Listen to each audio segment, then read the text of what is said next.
but we discovered that people were able to, let's say, make the step towards a very common, a very diffuse access to digital technology. So now it's possible to implement finally a series of ideas, a series of projects that we have in mind. We work on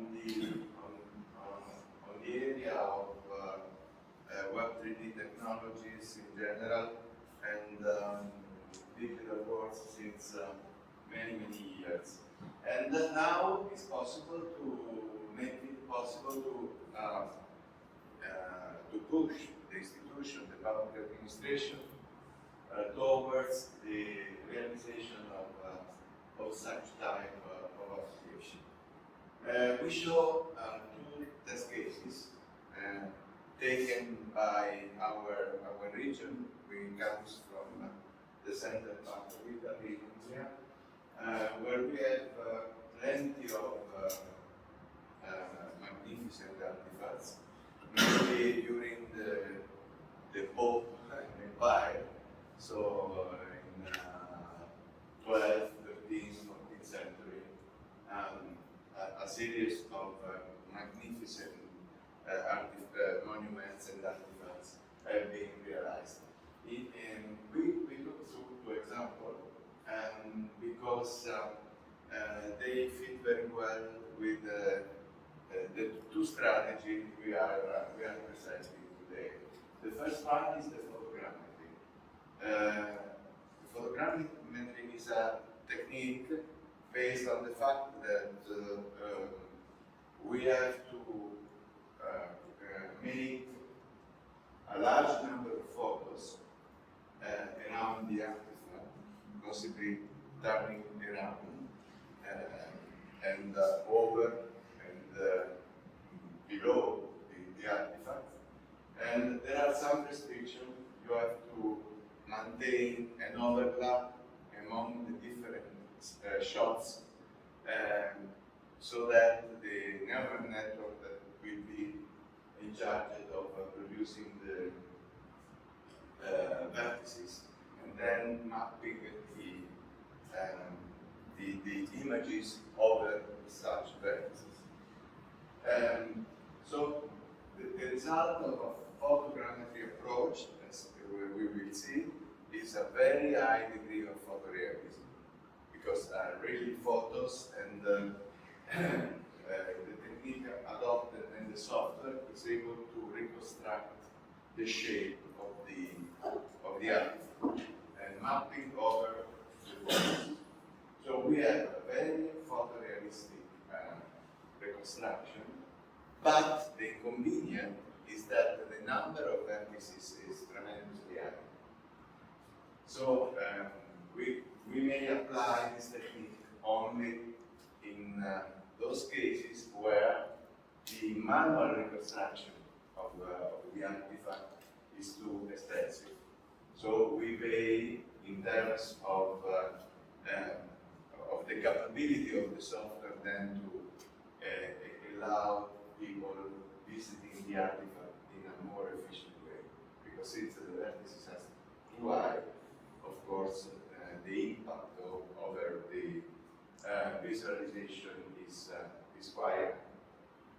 The other part is the manual 3D reconstruction. This is a more traditional approach, and we present a very popular software, the Blender. We can use to reconstruct manually the components of the model. So Blender is well suited to represent, for example, buildings and very large infrastructure, because in this case we take benefit of the powerful instrument the software made available. And Blender is also capable of allow the 3D maker to use sophisticated materials called procedural. So we can introduce inside a given material some disturbation, for example, to reproduce the real artifact where it's irregular in general because of the weather. So this is an example of the first artifact we consider. Fundamental is has been built in the 12th century, and it's made by 3 levels, by several levels essentially, but the first level is that one, then this one, and finally the top of the fountain. And around on the circular structure, we have a series of panels made by marble representing different scenarios, so different scenes. Go ahead. And in this case, we have the examples we use for the manual 3D reconstruction. We use this technique to complete the square because the fountain is located in Piazza November, and around the fountain there are very magnificent buildings like Palazzo de Fiori shown on the left-hand side, and the Duomo of the town. And this other example is the Piazza della Repubblica in Florence, this is a closer town. In this case, we use only Blender, and we reconstruct the whole square. Go ahead. So the photogrammetry, as said before, is a technique that uses neural networks to extract from the photos the vertices. So the first step is in the first step, the software produces a cloud of vertices, and then those vertices are interpolated and are mapped. The photos, the part of the image are mapped over the surface in order to produce a very realistic artifact. Right? So Fontana Maggiore, as I said before, is has a lot of polygons because the structure around are quite complex, and they have also some other columns and other components that should require a very impressive amount of time in order to reproduce in a photorealistic way. So we adopted the photogrammetry. So we produce a very large number of images, and then we use the software for making for carrying out the reconstruction of the form. Go ahead. So those are the details described before. So you see that if we try to reproduce manually this very complex structure, it should be a very challenging task. Go ahead.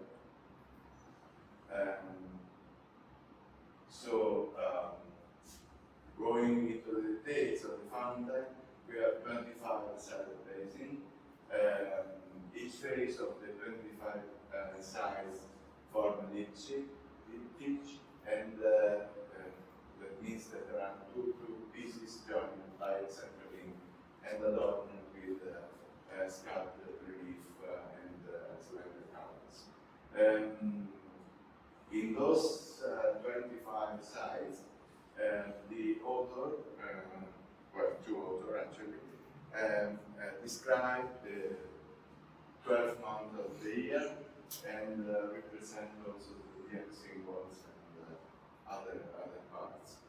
So was essentially inspired to the daily life and the agricultural work because at the time the public was living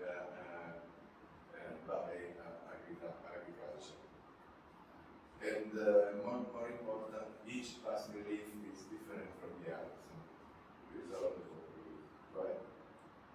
So this is the part of after having taken the photos, this part of the photogrammetry software work. And go ahead. Okay.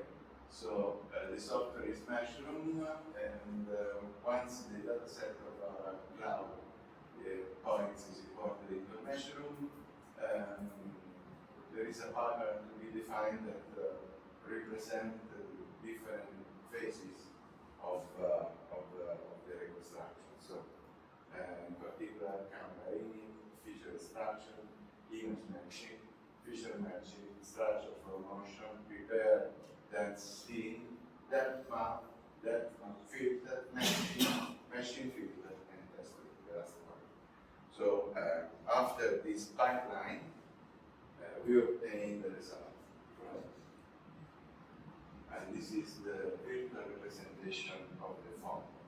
So you see that it's very, very realistic, and the resulting virtual artifact is composed by almost 3 million vertices and 6 million faces. Right? This is another part of the font. While what we see behind has been reconstructed using vector. Again? Okay, another particular. There is also, we don't show here, but we also, what I described is the Blender approach, okay? Then the artifact produced with Blender can be imported into Unity, for example. Unity is a very popular suite for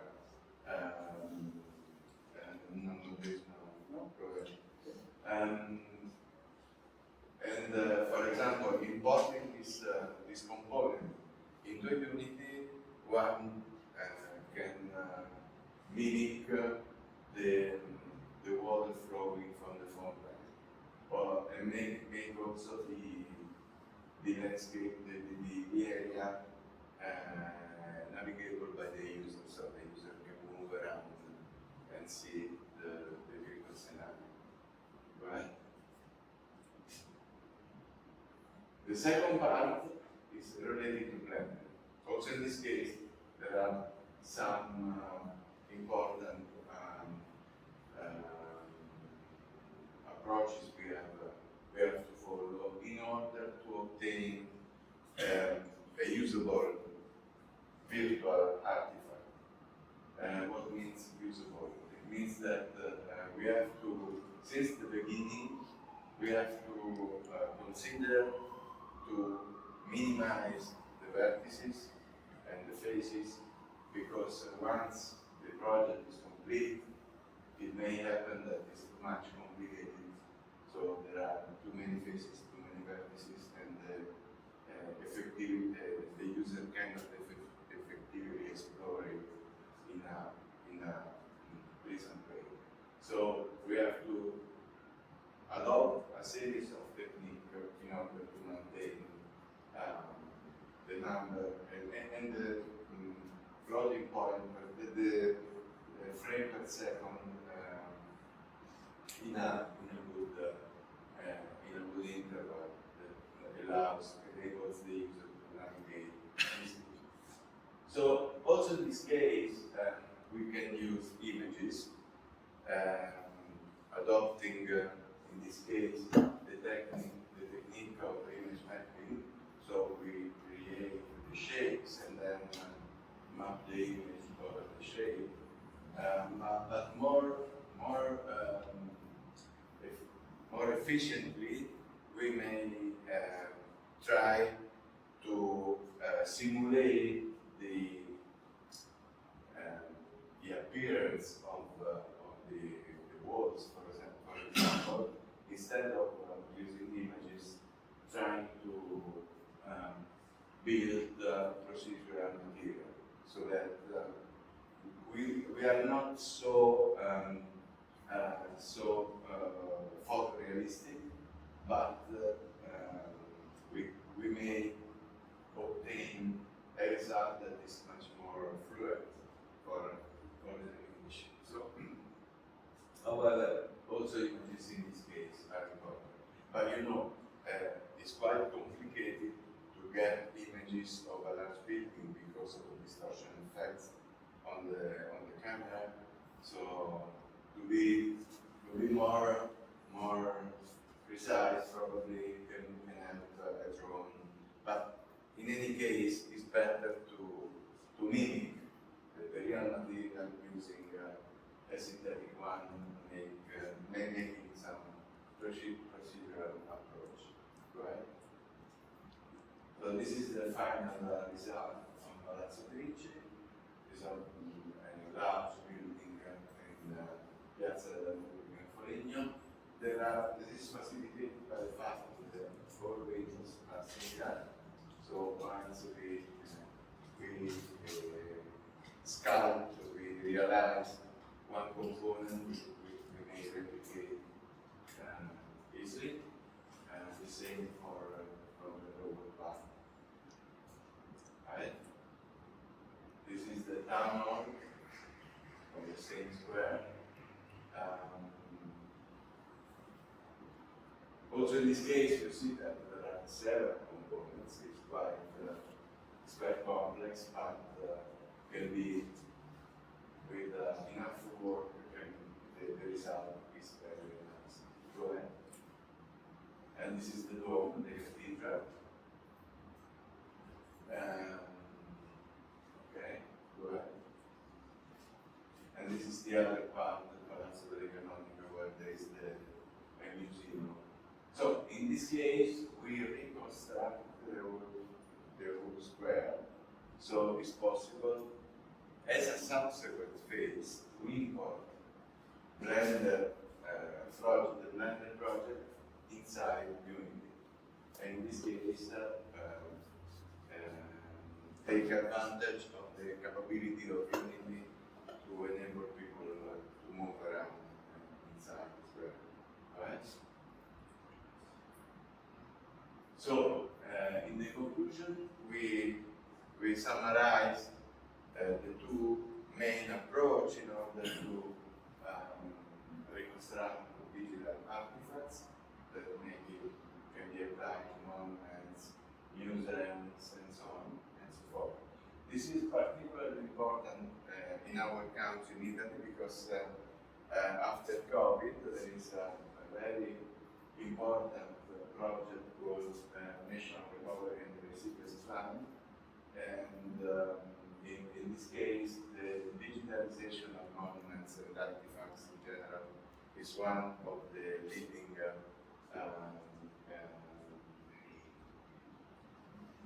development plans in order to be able to make available to everyone the very high number of treasures we have in our country. So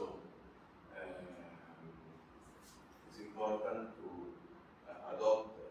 Our idea is that following those guidelines, even people not too much expert in this technology, even are not easy to use as technology, but however, not so difficult, and people can, and public administration and so on, can afford the task to make available to the world this type of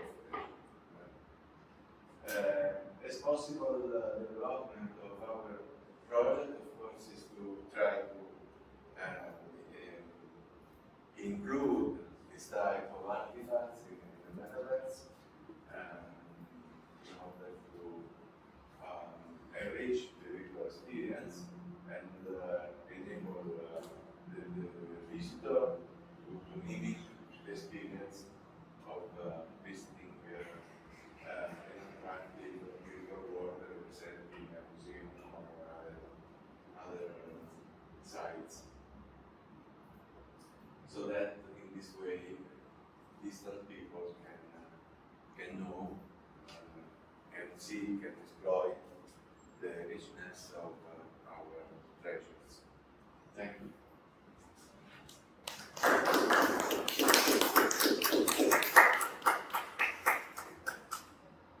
Well, any questions to the Professor Gervasi?